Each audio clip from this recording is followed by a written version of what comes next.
Here we go then. Episode 194 of Husband and Wife Sentenced to Life, the podcast.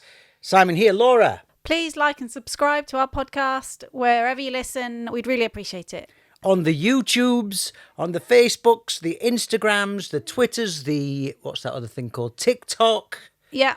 Lot to get through today, and it's a big day, but we'll get on to that later. Can I just quickly say, my fringe that Yeah. I can't... is it now at that point? Because it feels like it's too long now. No, it's fine now. It feels like... Looks good. I can't... I'm like looking through my fringe. You have a different hairstyle on every podcast. Yeah. I just look the same. Fat frump on every podcast. Well, I still look like that, but... I want to start with the competition with £100 prize. This is 100%. I'm saying it on record. 100 English pounds. Be careful. If anyone can guess what happened to me and Laura in the kitchen yesterday. Oh. She said we're not allowed to talk about it on the podcast. I didn't say that. I don't think you want to. No. I mean, look, anybody who listens to this podcast knows we're open about pretty much everything. Yeah. We don't delve too deep. We mention the kids, we check the piss. We mention sex sometimes. Something happened yesterday that's never happened to either of us before in our lives. We've both had, let's be honest, a lot of partners. Right, now you're giving too many clues. We've been in situations together for many years. Yeah. But last night, something happened, a situation happened. And if anybody can guess what that situation was, £100. So you can message us, husband and wife, pod@gmail.com is the email address, or messages on any of the socials. But genuinely, I'll give anyone £100, and I will give people 1 month from today. So it's the 21st of, April. You've got till the 21st of May to get your guesses in. Maybe then we'll reveal it. Wow. Okay. So let's get on to that hypothetical question. It's a simple one today. Indecent Proposal. I've never seen that film. I've not either. But I've seen, obviously, bits of it. Premise of the film, I think, is Demi Moore is with a guy, serious boyfriend, husband, whatever. Yeah. Along comes a millionaire who I think is Woody Harrelson. Right. And he offers a... Oh, I thought this was the Sharon Stone one. No, that's Basic Instinct. The hypothetical question is, if you were offered £1 million Yeah. to sleep with somebody once, Yeah. so to spend the night with someone, I've got to spend the whole night. yeah, Right. £1 million, tax-free, no strings attached, and I was okay with it, Yeah. would you do it? I mean, do I get to see what they look like first? Yeah. Oh, okay. Then maybe. It's a hard one, that. Why? Well, because it's basically prostitution, isn't it? Yeah, but well paid. It is a lot of money. It is a lot of money. Solve a lot of problems. It would solve a lot of problems for us. I mean, it'd give me a night on my own. Solve one of my big problems. I might offer him $500,000 for next night if it looked fancy 2 nights. Stop. Make it a weekend. Maybe. Part B of the question. Yeah. Would you let me do it? No. Same. No. What? No. You seemed really quick with that Yeah, answer. I did. No. Why is that then? Trust issues, I guess. What's the trust issues? You know exactly what's going on. No, but I know, like, Are you, myself. hold on. Are you about to say you could do it and detach yourself from the feelings, but I couldn't? Maybe. I don't know. This is a weird scenario. Should I have given you some time to think about it? Maybe not on a podcast, but It's a good hypothetical question. no, though. it is. But yeah, I definitely wouldn't want you doing it. The reason I think you shouldn't let me do it, right, is for fear of reprisal for how disappointing it would be for the woman who's paid the $1 million. You know what I mean? God knows what you were thinking in first place to look at me and go, I'd pay £1 million to have a night with that fat, miserable loser. Yeah. All right, let's move on then to London. Right, very quickie. People, I got a lot of likes for this on my social media, on my Instagram. Bath and Body Works is opening in London. Yeah. at the Westfield shopping centre near the Is it television only centre. opening there then? I don't know. This is what I saw. Is it opening like UK wise or? Maybe they will, maybe they won't. I don't know. Right. I don't work for the Central Business Okay, District. I thought you might know. As soon as I saw it, I thought, oh no. Bath and Body Works, and especially at Christmas time, they do the most amazing candles. They smell like Christmas tree. They smell like peppermint. They smell like what they say they smell like. You know, where sometimes you buy a candle and it hardly smells. And at Christmas, they used to do an offer like 4 for, I think, about 350 dirhams or 300 dirhams, which is still a lot of money. It's about 50 quid. More. But compared to what they normally are, which is 100 dirhams a candle, it's quite a good sale deal. Do you think that's a con? Do you think they price them so high? They always have a sale on. So do you think they price them so high that then when they reduce the price to still ridiculous for a candle, you're like, oh. Well, no, they do quite often do like buy one, get one free or things like that. They do things like that throughout the year. And I agree with you. It's definitely for sales. But then at Christmas, they do this. I think it's like it's the cheapest sale of the year basically that they do, and compared to what it normally is, it's worth it. So I do go a bit mad at Christmas time, and I knew when we left Dubai that was going to be one of the things I really missed. And I have seen several women that have left Dubai that say the same thing. So much so that if their husbands travel with their work or something like that, their husbands have to pick up a load of candles in Dubai to bring back. No fucking way would I be bringing back them massive candles. They weigh a ton. Yeah. You literally can only have 2 in a carrier bag when you buy them in the shop. You can't have any more. They're so heavy. Yeah, There's no way heavy. I'm wasting my excess luggage on big candles. I've got one left. I managed to bring one back with us, and I've got one left, and it's been lit, but I was like, I only wanted to light it every now and again at Christmas. It's a memory candle. Yeah. But that's exciting. Other big London news is today. It's London Marathon Day. Yeah. This podcast will be going out a few days after on Thursday, but we're ready. We've done a picnic. Yeah, which you hate. I hate. But I love. But I've done a proper old school picnic. Sandwiches in tin foil. Yeah. We've got loads of crisps. We've got cans of pop for Betsy Pearl. Terrible parenting. I've made us a flask of tea. Mm-hmm. Pre-milked, pre-sweetened. Right. When you get to a certain age, you said this about an hour ago. When you get to a certain age, you obviously start being a lot more nostalgic about everything. Mm-hmm. We were watching the FA Cup yesterday. It was Chelsea, Man City in the semi-final. Yeah. And every time I see anything about the FA Cup, I remember watching the FA Cup when I was younger. And I played a lot of football, but I wasn't a big football fan. Yeah. Still, I'm trying to get into it. But I have these lovely memories of FA Cup Saturdays. Yeah. Of the telly, because Saturday morning telly used to be a thing for kids. Yeah. It's not anymore. So you get up to watch the telly on a Saturday morning, and all the good stuff that you normally love was either not on, or they'd skewed it towards the FA Cup. I know it's wrong to say it now, but they used to do a Jim'll Fix It on FA Cup Day. Yeah. Saint and Greaves, you'd do a special, and it'd be amazing. And then you'd follow the buses from the hotels with the players on. Yeah, And it's always been a big thing. didn't matter what teams were in it. Yeah. I loved it. And when we were watching the match yesterday at half time, they showed some footage of an old Tottenham Coventry FA Cup final when Coventry won. I'm scared to look at what year it was because it was probably something like 1996. I'm hoping it was 1981. Judging by the perms, it might have been 80s. And I just said to you, I said, look at the crowd. Everyone's got huge flags. It's like when you watch the World Cup. No, it is. It's great. So I have that nostalgia for that. Yeah. For the London Marathon, you and I have it for different reasons. So for you... I grew up watching sport. I love sport. I like football, athletics, London Marathon, Formula One. There was football on, there was sport on the TV all the time, and so I've had that thing growing up where I've seen all these events happen. Sometimes, I did used to go to watch Saints every week, so was lucky enough to do that. We were still in Dubai when the London Olympics happened, and we were gutted actually. I'd always said when the Olympics comes to London, I'm going, and we were pregnant with Betsy, or I was pregnant with Betsy, so I'd done my bit. Yeah, you'd done your bit, and she was born during Olympic time and everything, so we couldn't go. And coming back here, we've managed to go to Wembley a couple of times. For me, it's so great that I'm able to do those things again. And today it's the London Marathon, and again, I used to sit and watch TV. I'd watch it from start to finish. It's just something that I love doing. And as a kid, I'd watch it and I'd see those landmarks that they were running past. And I'd be like, wow.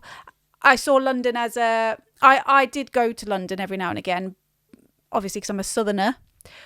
But it was a special day, you know, like I'd either been to see a show or my nan and granddad had taken me to see the guards. You know, it was always a treat for me to go to London. So London was this big thing. It's a bit like when I said about the QE2, I don't think I ever thought I'd get to go on the QE2. I used to see it sail past my house. And I don't think I ever thought I'd get to go to the London Marathon. See, that was it for me. Council estate lad in Sheffield, had no vision of travelling, of getting away. Yeah. And I never went to London. I was over 16 the first time I went to London. Right. So my formative years, it was London was like New York or Sydney, just as unattainable to me. Yeah. You don't know that it's just a train drive down, or a train ride down. So anything that was on, Live Aid, FA Cup final, was as exciting as watching the fireworks in New York or anything like that. And I used to, on marathon day, I'd always watch it. Yeah. And same as you. I couldn't believe I was seeing these places and, you know, so like you, I've never done it. I've never been here for it.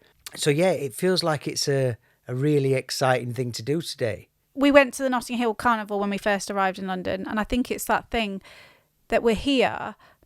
And I'm not saying we should go to the London Marathon every year, but I think whilst we're here, I feel like we should go and at least try these things once. We've done stuff here, by the way. Yeah. And people who've lived in London for years or they've said, oh yeah, we've never bothered. And I think it's easy to come here and let life take over. Absolutely. And stop remembering you're in such an amazing place. Well, we know when we get into London, it's going to be heaving. The tubes are going to be busy. And it would be just as easy to go, okay, let's just stay in today. It's not the warmest of days. It's all right, okay, and watch TV. But, I think I'd rather go, well, we went and did it. Yeah, it's a tick off of the box. Yeah. Who knows, it might be brilliant. I think there's a good chance in about 4 hours we'll be walking back through this door. I'll say never again, and you'll think I'm a twat. Yes, probably. Which is what happens. I know already that I think I might cry. Like I've had moments this morning. We're watching the TV, and that they did a montage of last year's marathon, and people crossing the finish line, and I know that feeling when something's been that hard or a struggle, and you're just so. Life. What I'll do under this bit of the podcast, if you're listening on audio, is there's going to be some sad piano. Yeah. Because we were in the kitchen doing the picnic. Yeah. The telly's on in the living room. Yeah. I'm not even listening to the testimonial, but you can hear the sad. It's like vintage footage. Yeah. You can hear people's testimonials. I can hear Steve Cram in his Gateshead accent giving it the "You'll never see another race like this." I don't know what. He'd had a stroke that year, actually. Yeah. And then you can hear the tinkling of the piano. And you and I are both just welling up in kitchen. And you said, I think it's the piano. And I'm like, no, it's not. I think it's because we're fucking old. It's 'cause we're on our way to the coffin rather than being young and sprightly. Yeah. So we're doing that today. Yeah.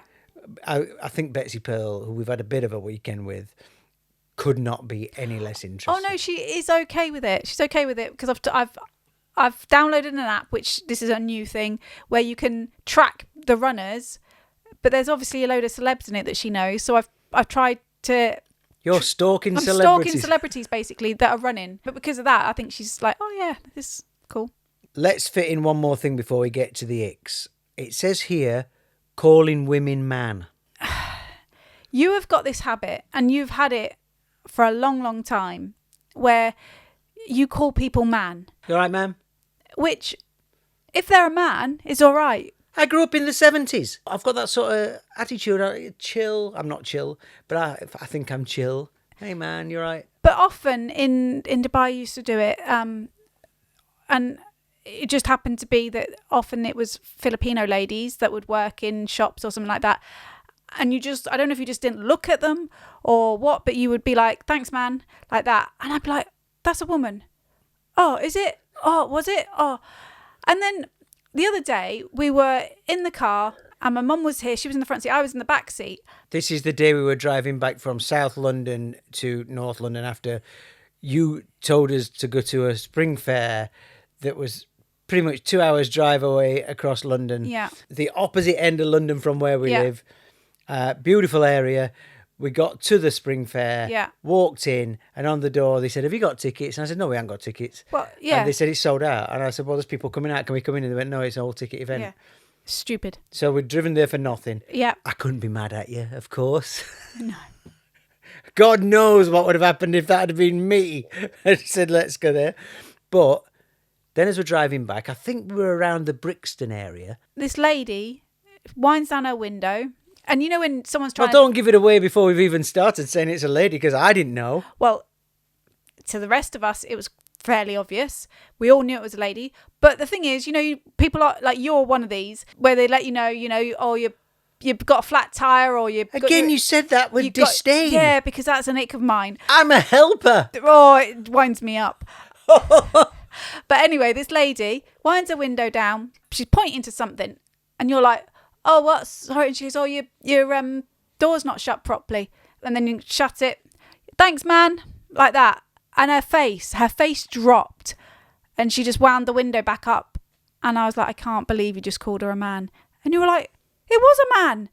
And we were like, "No, it clearly was a woman. Like, she looked like a woman. I don't know what you saw, but..." Well, I'll tell you what I saw. I'm driving. It was a very sunny day. God, I don't know how to explain this without it sounding terribly off. I don't know if I can even explain it. She was a dark woman in a dark car. It was really bright sunshine coming into this car. I'm not very good with me ears. I'm in a car. You lot are yapping. It looked like a man with dreadlocks. Right? Okay. That's all I can say. But it was very dark. Yeah. God, this makes me sound terrible, but I'm not terrible. No. I'm really sorry if it sounds like that. No, it doesn't. It doesn't. I totally understand what you're saying. It was... My eyes had not... your eyes adjust to light and dark. This is someone in a... with dark skin in a dark little space, and I just looked round and I literally could see like a silhouette almost. But you did it the other day. There was a young lady in the theatre, and you said something about man, and I'm like, it's a woman. It's a woman. Like, it clearly is a woman. And I don't... But sometimes you don't even look at the person, and it's just, you're like, "Thanks, man." And me and the girls, we cringe because we're like, "Oh, he's done it again. He's done it again." I don't know what it is. Do you want me to continue with my other ick? All right, let's move on to icks. Go on, give me your next ick. You did it yesterday. Oh, it's a focus stick. No, we're just continuing. These people that let you know that your indicator's on, or I don't know. You're talking about the helper. But when you become that person... When I did it with the guy in the traffic the other day. Yeah. It's like a builder in a lorry, and he put his window down. Bloody traffic. He says it to me. Oh, yes. And I went, there's an incident further down. They've blocked the road. And we have a little bit of patter. And I thought, I knew you were hating me at that moment. Oh, I hate it so much. And then yesterday there was somebody with their indicator on, and you're giving them the flash. I'm like, just leave it. Let someone else do it. Right. We were on a dual carriageway. Yeah. They were in the outside lane. We were behind them at a traffic light. It looked like they were going to cut across. You said, what do you think they're doing? And I thought, well, it's dangerous for them to drive with their indicator on like that. So I just gave them a few flashes, that's all. But it's always you that thinks that you have to be that helper person. Like you say, you wound the window down to let the driver know, and I'm like, oh, if they'd have had an head-on collision, and this is hypothetical again, the lady driving would have smashed her face in, but she didn't die. She smashes her face into the steering wheel. She's disfigured, but her baby's not fastened in right. The baby goes through the windscreen, gets squished by, I don't know. Stop. Right, if that happens and I've not flashed them, who's got to live with that? Oh, I think it doesn't hurt. It's like when my nan used to look out the front room window through the curtains. Oh, Mr. Jones up the road. No. Yeah. That is, if Mr. Jones up the road, something's happening, like his car handbrake's not on, she's not looking through a window going, "Laura, I'm not saying note. No, come and watch this idiot." No, but my parents' next door neighbour, he used to be like that. Like, I don't know, you know how strict they are about where you park in front of the garages in my mum and dad's courtyard bit.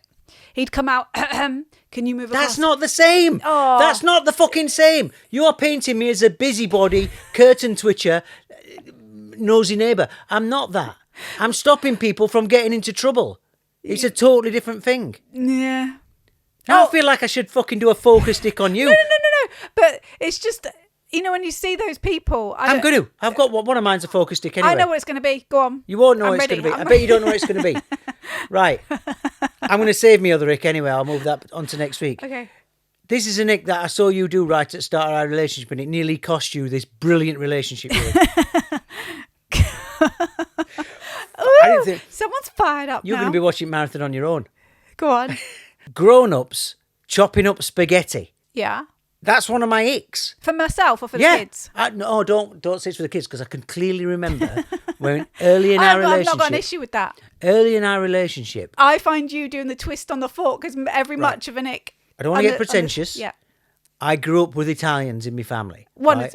Italian. No, there was Italians around. Our Jean, my auntie Jean, is married to Lawrence Renzo, Italian, full-blood Italian. Yeah. And, his family were always kicking about at Christmases and stuff. I think we've talked about him before on the podcast. They weren't eating spaghetti then. But I used to spend, Yeah. because my parents were really young, so they'd palm me off on the relatives. Mm-hmm. Our Stella, our Jean, our Martin, my nannans and granddads. And I used to spend a fair few weekends at our Jean and Lawrence's. Yeah. And when I were there, it was always fresh pasta. Yeah. I mean, the greatest pasta. And I think they probably taught me how the Italians eat pasta, right? But it's not like it's not like crochet. It's not something you have to spend weeks learning. Oh, it's not that. It's just I find it pretentious when people are doing when you go to a Chinese restaurant and you don't use your knife and fork, you use the chopsticks. I used to think that Leo, our lad Leo. Yeah. In his, I don't know, he had this thing in his teens where he thought using chopsticks were better than using a knife and fork, and I get it. It looks cool, but it takes you 6 times as long to eat a meal. But pasta, it doesn't work like that. Spaghetti's slimy. If you put it on a fork that you've sliced it up after it's falling off, twisting it is the not only correct way, but it's the right way. But I don't mind doing the twist just on the fork on its own. But you do the spoon twist, like where you put. That's what Lauren showed me how to do it. I get it, but I find that an ick, like because I find you it pretentious. get such a great mouthful of food every time. But anyway, I'm gonna chop my spaghetti up fucking next reversing time. the ick on me. I'm.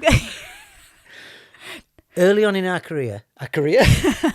our sexual marriage career, earlier on in our marriage, not our marriage, early on in our relationship, in the really early days, Yes. right? I chopped it.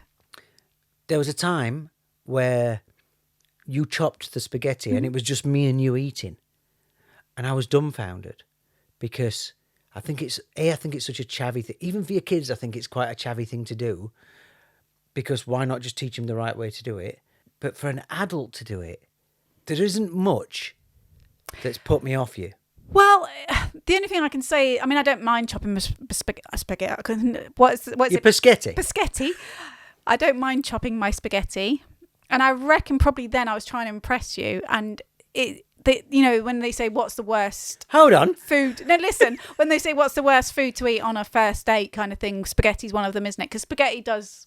Yeah, it's messy. Yeah. But anyway, so maybe I was thinking like, oh, I don't want to make a tit of myself like while I'm eating, and because it's one of those things. I find eating quite a personal thing. I don't like eating in front of So people. I'll chop it up like I'm feeding it to a 3-year-old. Yeah, it's the mum in me. That's less impressive. I'd rather see you with a dirty mouth. Knowing early in a relationship that a girl's got a dirty mouth is far more impressive than someone chopping up spaghetti. I'm gonna do it next time though. You can do it now because I don't give a shit. Yeah, no, I know. I'm over it.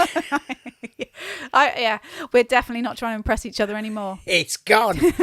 I just want you to know that in the way that the kids are using ick these days, that could have cost you this relationship. Wow. There's so many times early on I had to give you another chance mentally that you don't know about. Well, if I thought about it, I'm sure there's ones right No back way. at you. You are golden. That's the icks. I'll push my other one back. Right, I'm sick of not doing these reviews, and I keep saying we're going to do them next week, so let's do them really quickly. Couple of film reviews. First up is One Love, Yeah. the Bob Marley film. He's my big fave, and I really wanted to watch it because of that reason. I'd heard Bob Marley's, I don't know if it was his grandson or son, say something about when they were looking through the self tapes. What's his name? Kingsley Benadir, the guy's called. We have seen him in other stuff. He's in Barbie, I think. Oh yeah. That he was perfect for the role. I don't know if he did it for me. I thought the woman who played Rita Marley was brilliant. But the film as a whole... We were talked about this afterwards. There are very few biopics Yeah. where you're just like, why not just watch a documentary? Because Yeah. with a biopic, they do tend to twist the facts a little bit. Yeah. Freddie Mercury's biopic Yeah, was twisted. or leave so much important stuff out. Yeah. That Some are good. I really liked the Jim Morrison one, the Doors biopic that Oliver Stone did. Mm. You know, but it's 3 hours long, and Oliver Stone went to college with him. Well, they're doing the Beatles one, aren't they? Yeah. Yeah, I agree with you. Like, obviously, you've had the Elton John one recently. You've had... Which, again, watchable, but not great. Yeah, the Queen one and things like that. But what I think it's done is got the younger generation into Queen, into Elton John. And Betsy has all of a sudden got really into Bob Marley and wanted to watch it and sat and watched it with us. So for that reason, I think it's great. But not the best of films. Watchable, but don't expect too much. Yeah. Similar review for Priscilla, which has been on our back burner since the start of the year, I think. It was in the Oscars. It was I think it might have got a mention in the BAFTAs as well. Story, obviously, of Priscilla Presley, Elvis's wife. Well, I'm not a massive Elvis fan. You like Elvis. I've never really liked his music or him particularly. And we watched the Elvis film, which was obviously huge. I learnt stuff whilst watching that because I didn't know too much about Elvis. But it made me think, gosh, he's not a very nice guy. Then I wanted to watch the Priscilla one because obviously Priscilla's still alive and it's come from her point of view. And that's why I wanted to watch it, because I thought obviously the Elvis film, whilst she had input, was it really true to the story? That's why I wanted to watch Priscilla to see. But do you not think sometimes if the people have got input, they're telling the story they want to tell it? Like with the Possibly. Queen one. What was it called? Bohemian Rhapsody? Yeah. The surviving members of Queen, well, it was Brian May and Roger Taylor, wouldn't let Sacha Baron Cohen do the part because Sacha Baron Cohen wanted to tell the story of the warts and all story of Freddie. Yeah. They wouldn't allow it. They want this, angelic picture of Freddie. So yeah, I think the fact that Priscilla was involved, are we getting an unbiased view of what happened? But regardless, there are facts there. There are facts about how old she was when they met. He was putting pills in her hand when she was in her mid-teens. Yeah. When you say I like Elvis, I went through an Elvis phase. Right. And I appreciate that he was instrumental, as were the Beatles. Yeah. But he's a troubling character. That I didn't doubt, I don't think. But again, I would say watchable, but I wouldn't rush to watch it. Not groundbreaking. Let's finish on Standing at the Sky's Edge, which is the musical we went to see, which I was terrified about seeing because it's about my hometown, Sheffield, and it's about a place I saw almost every single day. Mm-hmm. A block of flats in Sheffield that's now got listed status and legendary status, thanks to the Arctic Monkeys, Pulp, Richard Hawley. And every single person I know says this musical's brilliant, but I didn't want to see it because I didn't want the bubble bursting. Yeah. Oh, it's almost nice to know from a distance that something's so Sheffield has come to London and is so brilliant.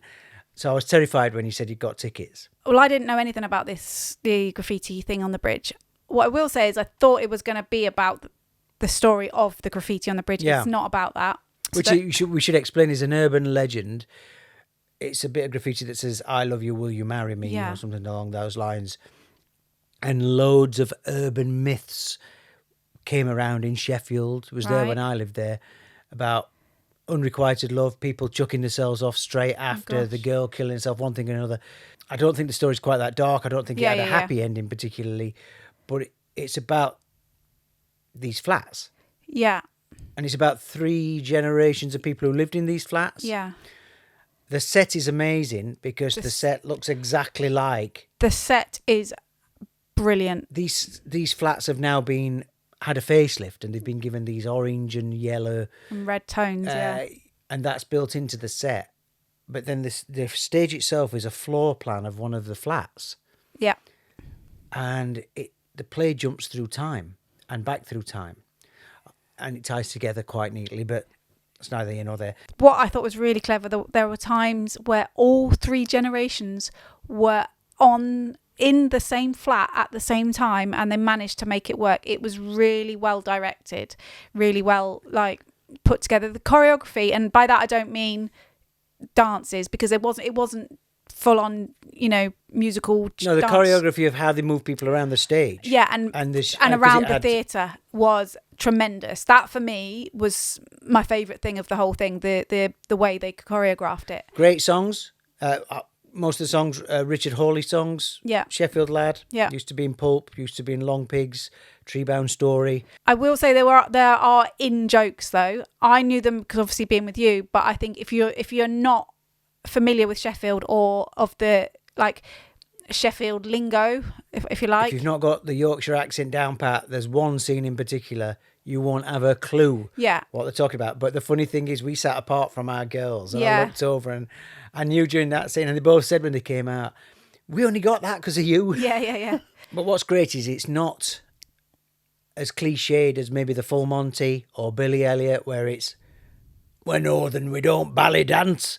I think it's more visceral than that, more real than that. Yeah, everybody's talking about Jamie as another one that's meant to be Sheffield based. Yeah. And I think you said that's kind of, when the accents were all as well a bit exaggerated and stuff like that. Yeah. But yeah, I loved it. It was great. Right, we're going to wrap up there because we've got to go and watch the London Marathon, which I'm very excited about. Please don't forget to like, subscribe. Don't forget you can watch us on YouTube now. We put our highlights on all the socials.